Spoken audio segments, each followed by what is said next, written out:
Welcome back to Up Close with QP. We've got a short but sweet Up Close this week with the Patek Philippe 5740G. That's right, the Nautilus Perpetual calendar. It's the first time Patek has given the Nautilus a perpetual calendar movement.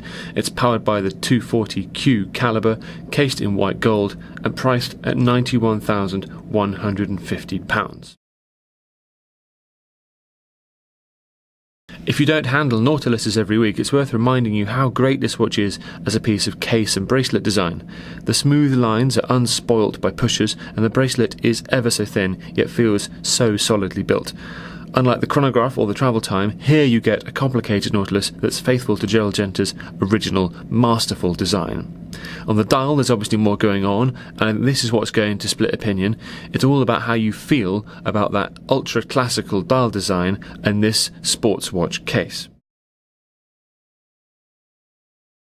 This is a heavy, solid gold watch, and it's every bit as much of a scratch magnet as you would expect. This one had been well used at press events and the like, and the bezel and centre links are quite extensively scratched, which gives you an insight into what ownership would actually be like, although hopefully you'd treat it a lot better. At 40mm wide and 8.4mm thick, it's a perfect size and wears really nicely. The caliber is Patek Philippe's 240Q, a micro-rotor automatic base with a perpetual calendar module.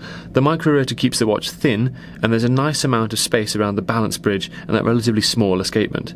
The decoration is the usual Genevan style, perlage, Côte de Genève stripes, beveled edges, etc., no less than you'd want for 90 grand plus. I like the contrast between the slightly amorphous, flowing bridge shapes and the organised, geometric form of the Nautilus overall. For a lot of people, the idea of a Nautilus Perpetual combines two of the best things about Patek Philippe, at last. Others feel the Nautilus is at its best when it's at its simplest. Personally, I'm all for complicated sports watches, but I'd like to see a slightly braver design. Audemars Piguet and Vacheron Constantin are in the same boat here.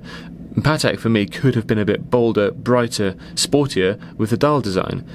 But this was released alongside the Aquanaut chronograph, which is all of the above. So although this is the big brother, I can't help feeling it's been slightly upstaged.